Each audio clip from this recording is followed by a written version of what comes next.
ಇನ್ನು ಸಂಪುಟ ಪುನರ್ರಚನೆಗೆ ಆಕಾಂಕ್ಷಿಗಳ ಒತ್ತಡ ಹೆಚ್ಚಾಗಿದೆ. ಬಜೆಟ್ ಬಳಿಕ ಸಂಪುಟ ಪುನರ್ರಚನೆಗೆ ಶಾಸಕರು ಪಟ್ಟು ಹಿಡಿದಿದ್ದಾರೆ. ತಮ್ಮನ್ನು ಕೂಡ ಸಂಪುಟಕ್ಕೆ ಸೇರಿಸಿಕೊಳ್ಳಬೇಕು ಅಂತ ಮುಖ್ಯಮಂತ್ರಿಗಳಿಗೆ ದುಂಬಾಲು ಬಿದ್ದಿದ್ದಾರೆ ಹಲವು ನಾಯಕರು. ಶಿವಲಿಂಗೇಗೌಡ, ಎಂ ಕೃಷ್ಣಪ್ಪ, ಅಜಯ್ ಸಿಂಗ್, ಲಕ್ಷ್ಮಣ್ ಸವದಿ, ನರೇಂದ್ರ ಸ್ವಾಮಿ ಹೀಗೆ ಹಲವು ಆಕಾಂಕ್ಷಿಗಳು ಒತ್ತಡ ಇರೋದಕ್ಕೆ ಆರಂಭಿಸಿದ್ದಾರೆ.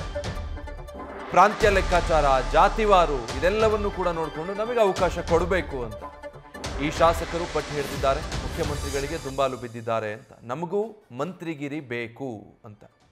ಡೀಟೇಲ್ಸ್ ಕೊಡ್ತಾರೆ ಈ ಬಗ್ಗೆ ನಮ್ಮ ಪ್ರತಿನಿಧಿ ಹರೀಶ್. ಈಗ ಸಂಪುಟ ಸರ್ಜರಿಗೆ ಸಂಬಂಧಪಟ್ಟ ಹಾಗೆ ಆಕಾಂಕ್ಷಿಗಳ ಪಟ್ಟಿ ದೊಡ್ಡದೇ ಇದ್ದಾಗಿದೆ. ಯಾವ ರೀತಿ ಒತ್ತಡ ಇದೆ ಸದ್ಯ ಕಾಂಗ್ರೆಸ್ನಲ್ಲಿ?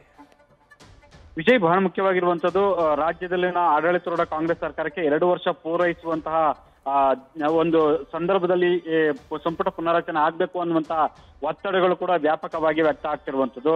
ಸೊ ಈ ಸಿಎಂ ಸಿದ್ದರಾಮಯ್ಯರು ಬಜೆಟ್ ಮಂಡನೆಗೆ ಸರ್ವಸ್ವ ರೀತಿಯಲ್ಲಿ ಕೂಡ ಸಿದ್ಧತೆ ನಡೆಸ್ಕೊಳ್ತಾ ಇದ್ದಾರೆ. ಇದೇ ತಿಂಗಳ ಮಾರ್ಚ್ 7ನೇ ತಾರೀಕು ಅವರು ಬಜೆಟ್ ಅನ್ನು ಕೂಡ ಮಂಡಿಸೋದಕ್ಕೆ ಸಿದ್ಧತೆ ನಡೆಸ್ತಾರೆ. ಇದೆಲ್ಲದರ ನಡುವೆ ತಮಗೆ ಸಚಿವ ಸ್ಥಾನ ಕೊಡಲೇಬೇಕು ಅನ್ನುವಂತ ಬಿಗಿಪಟ್ಟನ ಹಲವು ಆಕಾಂಕ್ಷಿಗಳು ಕೂಡ ಈಗ ಸಿಎಂ ಸಿದ್ದರಾಮಯ್ಯ ಅವರ ಬೆನ್ನು ಬಿದ್ದಿದ್ದಾರೆ ಅನ್ನುವಂಥದ್ದು ಕೂಡ ಈಗ ಸ್ಪಷ್ಟವಾಗ್ತಿದೆ. ಒಂದು ಅರಸೀಕೆರೆ ಶಾಸಕ ಶಿವಲಿಂಗೇಗೌಡ ಆಗಿರ್ಬೋದು, ಮತ್ತೆ ವಿಜಯನಗರ ಶಾಸಕ ಎಂ ಕೃಷ್ಣಪ್ಪ, ಮತ್ತೆ ನರೇಂದ್ರ ಸ್ವಾಮಿ, ಲಕ್ಷ್ಮಣ್ ಸವದಿ, ಅಜಯ್ ಸಿಂಗ್ ಸೇರಿದಂತೆ ಸುಮಾರು 10ಕ್ಕೂ ಹೆಚ್ಚು ಆಕಾಂಕ್ಷಿಗಳು ಸಿಎಂ ಸಿದ್ದರಾಮಯ್ಯ ಅವರ ಬೆನ್ನು ಬಿದ್ದಿದ್ದಾರೆ. ನಿರಂತರವಾಗಿ ಒತ್ತಡವನ್ನು ಹಾಕುವಂತ ಒಂದು ಪ್ರಯತ್ನ ಆಗ್ತಿದೆ. ಜೊತೆಗೆ ಎಐಸಿಸಿ ನಾಯಕರ ಮೂಲಕ ಕೂಡ ಒತ್ತಡ ಹಾಕುವಂತ ಒಂದು ಪ್ರಯತ್ನ ಆಕಾಂಕ್ಷಿಗಳಿಂದ ತೀವ್ರವಾಗ್ತಿದೆ.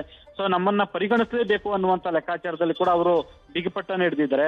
ಈಗಾಗಲೇ ಕೂಡ ಸಿಎಂ ಸಿದ್ದರಾಮಯ್ಯ ಎಐಸಿಸಿ ನಾಯಕರು ಎಲ್ಲರೂ ಕೂಡ ಹಲವು ಬಾರಿ ಕೂಡ ಭೇಟಿ ಮಾಡಿ ಚರ್ಚೆ ನಡೆಸಿದ್ದಾರೆ. ಸಂಪುಟ ಪುನಾರಚನೆ ಮಾಡಲೇಬೇಕು 2 ವರ್ಷಗಳ ಪೂರೈಸಿದ ನಂತರ ಅನ್ನುವಂಥದ್ದು ಕೂಡ ಈಗ ಬೇಡಿಕೆಯನ್ನು ಇಡ್ತಿದ್ದಾರೆ. ಈಗಾಗಲೇ ಸಚಿವರು 2 ವರ್ಷ ಆಗ್ತಾ ಇರುವಂತ ಹಿನ್ನೆಲೆಯಲ್ಲಿ ಮುಂದಿನ 3 ವರ್ಷಗಳು ಸಹಜವಾಗಿ ಕೂಡ ಪಕ್ಷ ಸಂಘಟನೆಗೆ ಆದ್ಯತೆ ಕೊಡಬೇಕಾಗತ್ತೆ. ಹಾಗಾಗಿ ಹಿರಿಯರಿಗೆಲ್ಲ ಪಕ್ಷ ಸಂಘಟನೆಗೆ ಆದ್ಯತೆ ಕೊಟ್ಟು ನಮಗೊಂದು ಅವಕಾಶ ಕೊಡಬೇಕು ಅನ್ನುವಂತ ಲೆಕ್ಕಾಚಾರದಲ್ಲಿ ಸಿಎಂ ಸಿದ್ದರಾಮಯ್ಯ ಅವರ ಬಳಿ ಪಟ್ಟನ್ನು ಹಿಡಿದಿದ್ದಾರೆ ಅನ್ನುವಂತ ಮಾತುಗಳು ಕೇಳಿ ಬರ್ತಾ ಇರುವಂತದ್ದು. Vijay, thank you Harish.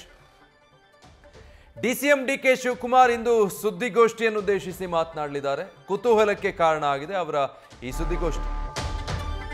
ದೇವರೇ ಬಂದ್ರು ಬೆಂಗಳೂರು ಅಭಿವೃದ್ಧಿ ಅಸಾಧ್ಯ ಅಂತ ಏನು ಹೇಳಿಕೆ ಕೊಟ್ಟಿದ್ರು ಅದು ಸಾಕಷ್ಟು ಟೀಕೆ ವಿವಾದಗಳಿಗೆ ಗುರಿಯಾಗಿತ್ತು. ಕಾರ್ಯಕ್ರಮವೊಂದರಲ್ಲಿ ಈ ಹೇಳಿಕೆ ಕೊಟ್ಟಿದ್ರು ಬೆಂಗಳೂರಿಗೆ ಸಂಬಂಧಪಟ್ಟ ಹಾಗೆ. ಇದು ರಾಜಕೀಯ ನಾಯಕರ ಟೀಕೆಗೆ ಗುರಿಯಾಗಿತ್ತು. ಈ ಬಗ್ಗೆ ಇವತ್ತು ಸ್ಪಷ್ಟನೆ ನೀಡೋದಕ್ಕೆ ಮುಂದಾಗ್ತಿದ್ದಾರೆ.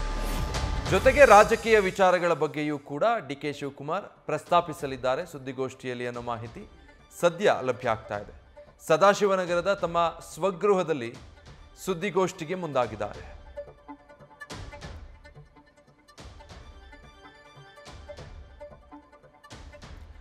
ದೇವರೇ ಬಂದ್ರು ಬೆಂಗಳೂರನ್ನ ಅಭಿವೃದ್ಧಿ ಪಡಿಸೋದಕ್ಕೆ ಸಾಧ್ಯ ಅಂದ್ರೆ ರಸ್ತೆಗಳ ವಿಚಾರಕ್ಕೆ ಸಂಬಂಧಪಟ್ಟ ಹಾಗೆ ಮಾತಾಡಬೇಕಾದ್ರೆ ಡಿಕೆ ಶಿವಕುಮಾರ್ ಅವರು ಕೊಟ್ಟಂತ ಆ ಹೇಳಿಕೆ, ದೇವರೇ ಬಂದ್ರು ಬೆಂಗಳೂರನ್ನ ಅಭಿವೃದ್ಧಿ ಪಡಿಸೋದಕ್ಕಾಗಲ್ಲ ಅಥವಾ 2 ವರ್ಷದಲ್ಲಿ ಸಂಪೂರ್ಣ ರಸ್ತೆಯನ್ನು ಸರಿಪಡಿಸೋದಕ್ಕಾಗ್ಬಿಡಲ್ಲ ಅನ್ನೋ ಅರ್ಥದಲ್ಲಿ ಅವ್ರೇನು ಹೇಳಿಕೆ ಕೊಟ್ಟಿದ್ರು ಅದು ತೀವ್ರ ವಿವಾದಕ್ಕೆ ಕಾರಣ ಆಯಿತು. ಅದಕ್ಕೆ ಸಂಬಂಧಪಟ್ಟ ಹಾಗೆ ಸೋಷಿಯಲ್ ಮೀಡಿಯಾದಲ್ಲಿ ಸಾಮಾನ್ಯ ಜನರು, ಉದ್ಯಮಿಗಳು, ರಾಜಕಾರಣಿಗಳು ಎಲ್ಲರೂ ಕೂಡ ತೀವ್ರವಾಗಿ ಟೀಕೆ ವ್ಯಕ್ತಪಡಿಸಿದ್ರು. ಅದಕ್ಕೆ ಸಂಬಂಧಪಟ್ಟ ಹಾಗೆ ಇವತ್ತಿನ ಸುದ್ದಿಗೋಷ್ಠಿಯಲ್ಲಿ ಸ್ಪಷ್ಟನೆ ನೀಡೋರಿದ್ದಾರೆ. ನ್ಯೂಸ್ ಫಸ್ಟ್, ನಿರ್ಭೀತಿಯಿಂದ ನಿಮ್ಮ ಪರವಾಗಿ.